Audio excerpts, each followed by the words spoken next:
self-quarantine. Okay. Hello, we are here again promoting the empowerment and education of women's sexual health.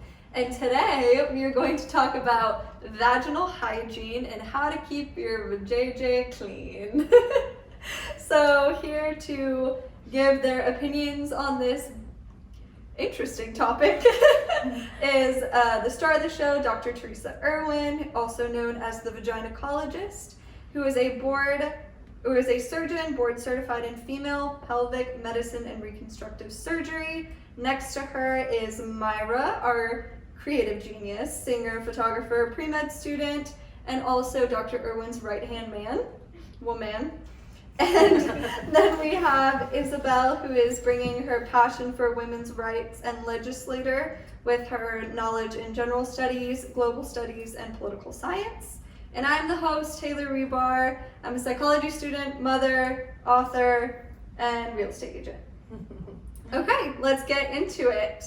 So I've heard a lot of things about just vagina care in terms of smell or look, or there's so many things out there, from douching to surgery to floral smelly toilet paper. And so I really just want to hear a little bit about why do we feel like we need to do these things, and if y'all have any thoughts about a personal or professional experience. Well, to answer why, a lot of it has to do with media, TV, and how things are sensationalized or Hollywoodized, I like to say. And I'll give you a perfect example. So when I did a laser vaginal rejuvenation course in Hollywood, Beverly Hills actually, the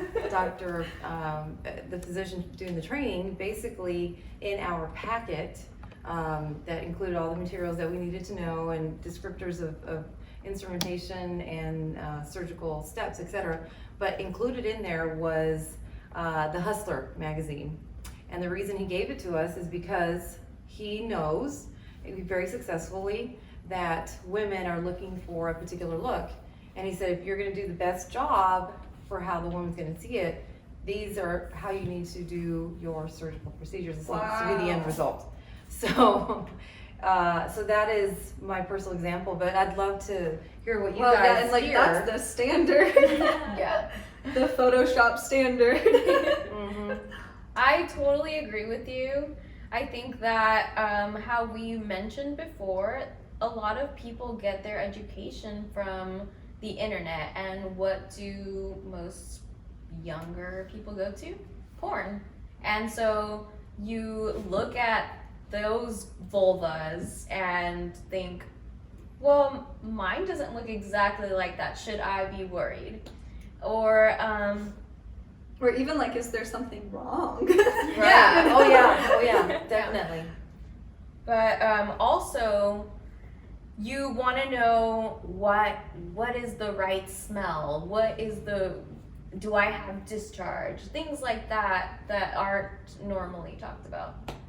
Right, because you start worrying because of what you're being exposed to. You start worrying of like, oh, is this ideal? Is this okay? If this is okay for like people I'm going to be with. So you start thinking about like other opinions and what they would want to see and like all that stuff. So you're definitely gonna go and like search into, oh, what can I do to like make my vagina better in this case? So, and even I think a lot of it ties into like being self-conscious. Mm-hmm. Without a doubt. Especially when you're thinking about like your romantic partners, or even, you know, the industry Hollywood standards. A lot of it is feeding on, you know, this insecurity that we have. That's how they're able to market. Yeah. Actually. And quite frankly, there really is not a normal or ideal vagina vulva.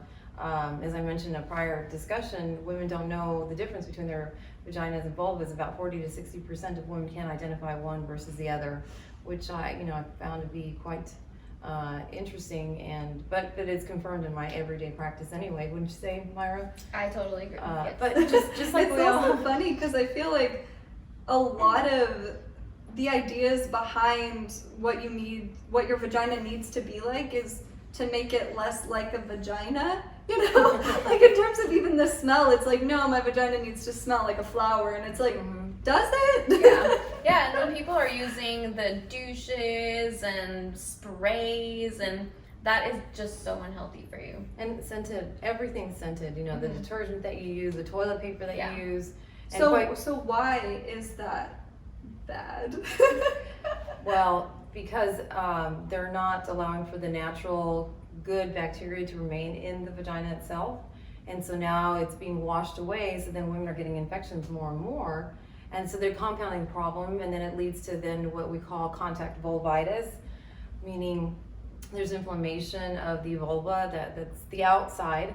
The vagina is the circular tube that's inside, and that leads to a lot of health problems and a lot of worry, as you can imagine, because women are like, oh my gosh, what's wrong with me? When they're trying to make themselves better, they're actually causing more harm. Yeah, that So- seems almost like it has a cyclical nature, because you notice that your vagina is like a little bit not where you would want it to be, and then you buy these products that you think will help that actually make it worse, so you buy more products trying to make it better, and then it just Oh yeah. keeps So going. tell us, since you're the expert, what should we be using in our vaginas, on our vulvas?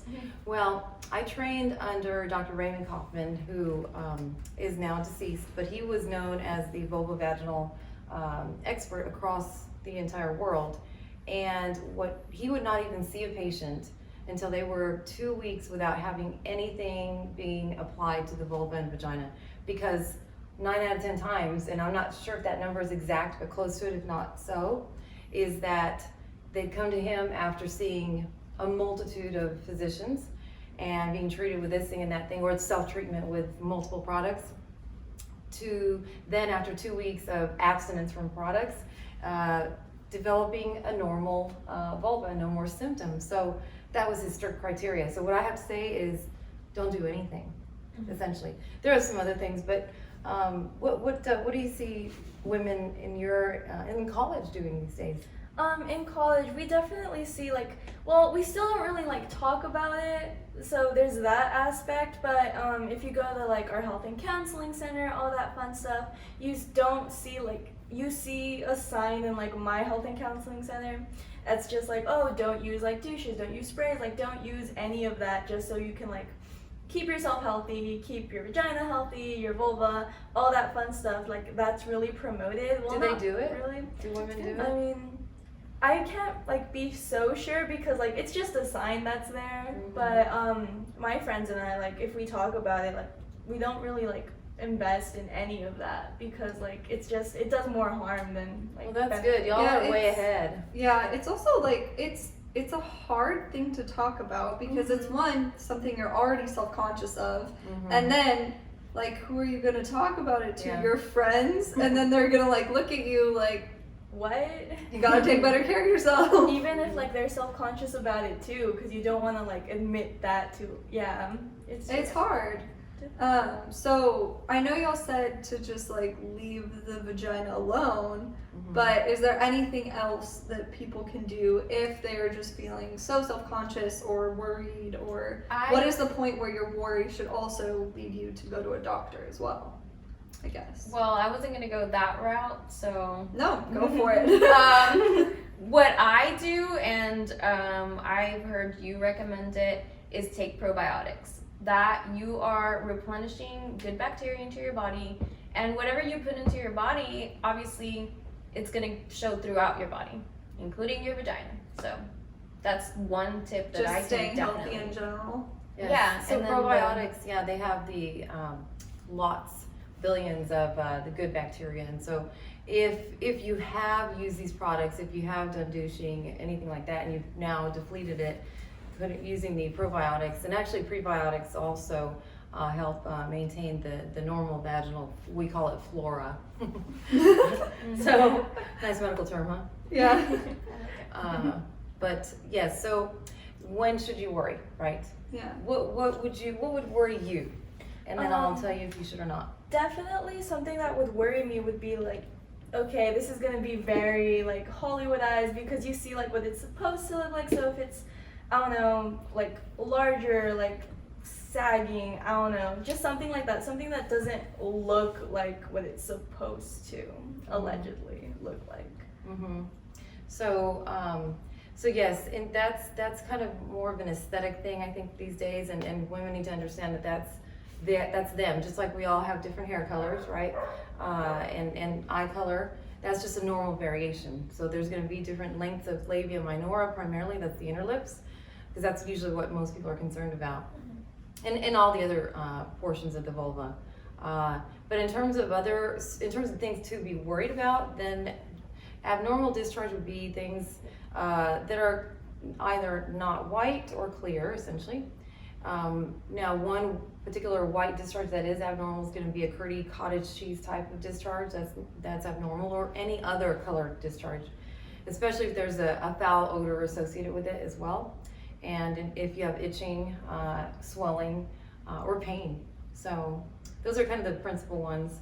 Fever, maybe, but that's not as common as all the others. All right, so other than that, just leave her be. Leave fever. Yeah, oh my gosh. Well, I think that's all that we have time for. I appreciate all of y'all's perspectives. And if you liked this video, please give it a thumbs up. And if you have any comments, questions, concerns, opinions, please let us know in the comments below. We would love to answer anything y'all have. Thank you so much. Cheers. I'm delayed.